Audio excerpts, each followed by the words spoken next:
Assalamualaikum warahmatullahi wabarakatuh. Perkenalkan, saya Arniati Cahyaningsih, calon guru penggerak angkatan 10 Kabupaten Sragen. Di sini saya akan membawakan tugas demonstrasi kontekstual modul 3.1 pengambilan keputusan berbasis nilai-nilai kebajikan sebagai pemimpin. Waalaikumsalam warahmatullahi wabarakatuh. Ya, maaf Bu Tanti mengganggu waktunya sebentar. Saya di sini tugas untuk calon guru penggerak itu untuk mewawancarai Ibu sebagai kepala sekolah. Ini Bu mengenai kasus yang ada di sekolah Ibu, itu yang sering terjadi itu apa Ibu yang sering terjadi kasus yang ada di lembaga Ibu seperti itu? Baik Ibu Armi, kasus yang saya alami atau permasalahan yang saya alami di lembaga Dekaperti Tunggul 4 itu pada waktu kenaikan kelas Ibu, kelulusan itu usianya itu sebenarnya kurang Ibu untuk dinaikkan ke kelas 1, akan tetapi minta diluluskan, padahal itu perkembangannya juga belum maksimal begitu. Jadi itu tuntutan dari wali muridnya untuk dinaikkan atau diluluskan supaya bisa ke kelas 1. Oh iya, padahal dalam usianya belum memenuhi syarat, betul, tetapi wali murid menginginkan untuk menaikkan. Betul, terus bagaimana Ibu Tanti mengidentifikasikan kasus-kasus yang itu tadi merupakan dilema etika atau termasuk rujukan moral? Berdasarkan kasus tersebut Ibu adanya dilema etika. Karena harus memutuskan di antara pilihan yang sama-sama memiliki alasan yang masuk akal, sehingga untuk mengidentifikasi antara dilema etika dan rujukan moral tersebut dapat dilihat dari alasan pengambilan keputusan. Jika ada alasan yang masuk akal dan dibenarkan, maka masuk ke dalam dilema etika, sedangkan jika alasan yang tidak sesuai maka masuk ke dalam rujukan moral, seperti itu Ibu. Oh iya, berarti termasuk dalam dilema etika ya Bu, karena memang kita itu kalau tidak menaikkan itu sudah permintaan orang tua, kalau menaikkan usia belum mencukupi begitu ya Bu. Berarti tetap Ibu mengambil untuk menaikkan anak tersebut. Oke.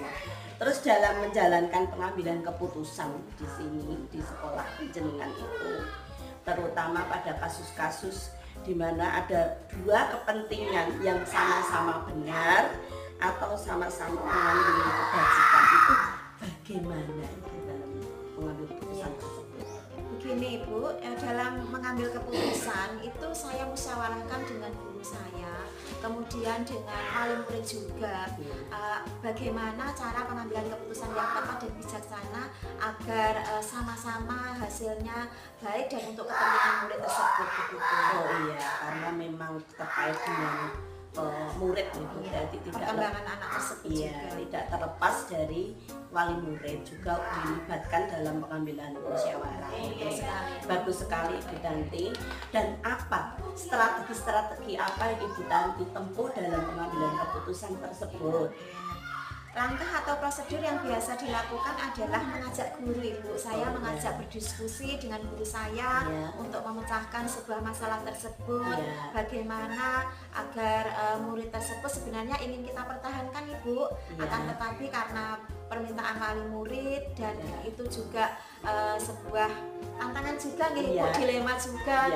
Jadi ya kita harus benar-benar memusyawarahkan untuk mencapai mufakat begitu. Oh iya, karena kaitannya dengan masa depan anak juga ya Bu Tanti. Jadi kita tetap melibatkan teman-teman guru yang ada di sekolah kita, juga wali murid, karena untuk pengambilan keputusan yang baik tentunya, biar tidak ada masalah di kemudian hari seperti itu ya. Ya, terus hal-hal apa saja selama ini yang dianggap efektif dalam pengambilan keputusan di kasus-kasus dilema etika? Hal-hal yang dianggap efektif dalam pengambilan keputusan, kami itu biasanya melakukan tindakan preventif Ibu sebelum terjadi permasalahan.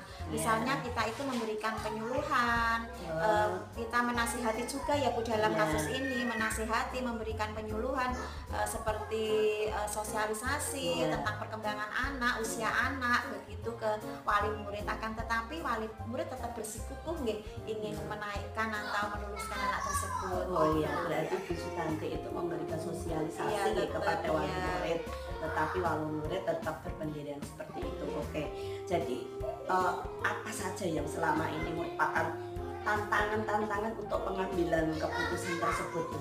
Tantangannya apa? Iya. Pada kasus-kasus dilema etika, tantangan dalam pengambilan keputusan adalah kurangnya ketegasan, Ibu.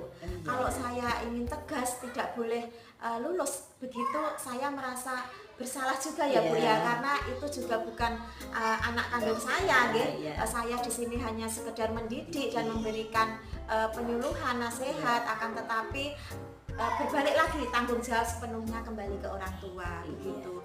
Jadi dihadapkan persoalan yang melibatkan rasa kemanusiaan juga. Iya ya Bu Tanti, yang memang terkadang kita dibenturkan dalam situasi seperti itu ya, karena itu juga kita rasa kemanusiaan kita muncul ya betul sekali ya.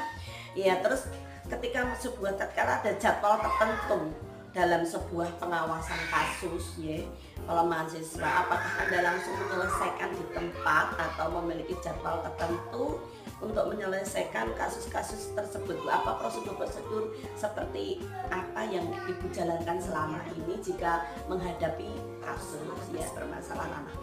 Dalam menghadapi permasalahan dilema etika di sini tidak ada jadwal khusus ya Ibu dalam penyelesaian tugas dilema etika, karena langsung menyesuaikan dengan melakukan koordinasi dengan guru-guru di lembaga kami. Juga melibatkan dari seluruh warga belajar dan juga wali murid serta warga setempat.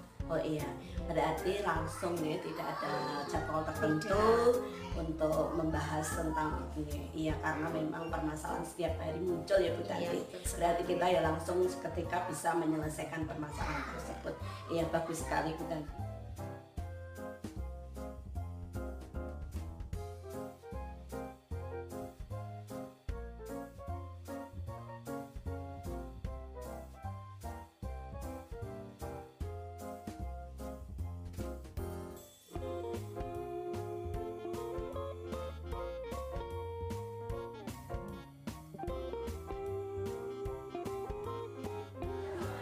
Assalamualaikum warahmatullahi wabarakatuh. Saya Armiati Cahyaningsih, calon guru penggerak angkatan 10 Kabupaten Sragen. Di sini saya akan membawakan tugas demonstrasi kontekstual 3.1, yaitu pengambilan keputusan berbasis nilai-nilai kebajikan sebagai pemimpin. Di sini saya akan bersama Bapak Triatmo sebagai Kepala Sekolah SD Negeri Wonotolo 3. Assalamualaikum Pak Tri. Waalaikumsalam. Bagaimana kabarnya Pak Tri hari ini? Alhamdulillah baik. Oh iya, terima kasih sekali Pak Tri atas waktunya. Di sini saya akan bertanya kepada Bapak sebagai Kepala SD Wonotolo 3. Tentunya setiap hari selalu menghadapi sebuah permasalahan-permasalahan di Bapak. Bisa diceritakan Bapak, permasalahan apa yang kiranya untuk tahun ini yang agak menonjol di sekolah Bapak? Ya, terima kasih Bu Ami. Ya, di sini di sekolah kami SD Negeri Wonotolo 3 Kabupaten Gondang memang ada permasalahan di tahun ini, diantaranya salah satunya yaitu tentang kesenjangan untuk kemampuan siswa.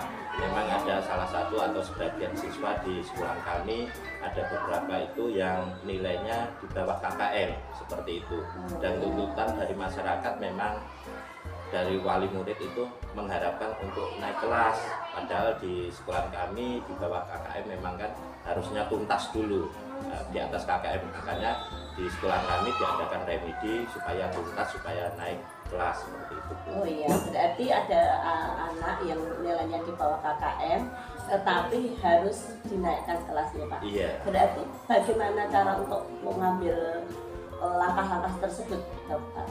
Ya, untuk mengambil langkah-langkah yang pertama itu tadi kita adakan remedi untuk siswanya, terus kita berebut dengan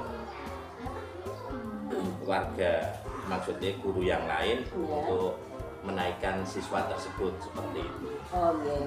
Terus selama ini bagaimana dapat mengidentifikasi kasus-kasus yang merupakan dilema atau rujukan moral yang ada di SD Wonotolo 3 itu? Ya, untuk kasus rujukan moral di SD kita berdasarkan kasus tersebut memang harus memutuskan di antara pilihan yang sama-sama memiliki alasan yang masuk akal, sehingga untuk mengidentifikasi antara etika dan rujukan moral dapat dilihat dari alasan pembuatan keputusan. Jika ada alasan yang masuk akal dan dibenarkan, maka masuk ke dalam dilema etika. Sedangkan jika alasan yang tidak sesuai itu masuk ke dalam rujukan moral seperti itu. Oh iya, berarti dalam kasusnya Bapak tadi berarti ini masuk dalam dilema etika ya Pak, karena memang menjadi dilema bagi kita, ada usia yang nilainya di bawah KKM tetapi harus dinaikkan ya, menjadi dilema mungkin untuk Bapak Patri ya. Tetapi ya selama ini bagaimana Anda menjalankan pengambilan keputusan di sekolah, terutama untuk kasus-kasus di mana ada dua kepentingan yang sama-sama benar atau sama-sama mengandung nilai kebajikan seperti itu. Iya, untuk nilai menjalankan pengambilan keputusan yang seperti itu, kami dari Sekolah SD Wonotolo 3 itu memusyawarahkan dengan guru-guru yang lain, Bu. Seluruh guru di sekolah kami seperti itu. Oh, berarti diadakan musyawarah dengan rekan-rekan guru. Terus langkah-langkah atau prosedur apa yang bisa Bapak lakukan selama ini? Untuk langkah dan prosedur untuk kasus yang seperti itu biasanya kita dilakukan ajakan mengajak guru untuk berdiskusi melalui rapat internal sekolah kami. Oh iya, berarti diskusi dengan teman-teman guru ya, teman-teman guru ya, di sekolah kami. langkah-langkah yang diambil. Terus hal-hal apa yang selama ini Bapak anggap efektif dalam pengambilan keputusan pada kasus-kasus dilema etika tersebut? Ya, hal-hal yang kami anggap efektif untuk pengambilan keputusan yang seperti itu ya adanya tindakan yang preventif sebelum terjadi permasalahan yang seperti itu. Oh iya, berarti ada tindakan yang preventif ya Pak ya untuk sebuah pengambilan keputusan di dilema etika tersebut ya, karena memang butuh sebuah tindakan-tindakan yang pas untuk dalam mengambil sebuah permasalahan. Ya. Terus hal-hal apa yang selama ini merupakan tantangan ya? Berarti setiap permasalahan pasti ada tantangan dalam pengambilan keputusan. Tantangan apa ya Pak yang selama ini pernah hadapi? Ya, untuk kasus dilema etika itu memang menjadi tantangan buat kami sebagai guru, sebagai sekolah. Ya. Itu untuk pengambilan keputusan adalah kurangnya ketegasan jika dihadapkan dengan persoalan yang melibatkan kemanusiaan seperti itu. Iya, kasihan juga ya Pak ya kalau antara dinaikkan dan tidak dinaikkan. Iya, seperti itu. Iya, berarti pertimbangan yang seperti itu nih melibatkan nilai-nilai rasa kemanusiaan. Ya. Terus apakah Bapak memiliki sebuah atau jadwal tertentu untuk menghadapi sebuah permasalahan tersebut atau diselesaikan di tempat sesuai dengan permasalahan tersebut? Jika menghadapi permasalahan tersebut itu penjenengan punya jadwal tersendiri dijadwalkan atau memang harus ketika itu penyelesaiannya? Untuk penyelesaian yang kasus seperti itu memang tidak ada jadwal yang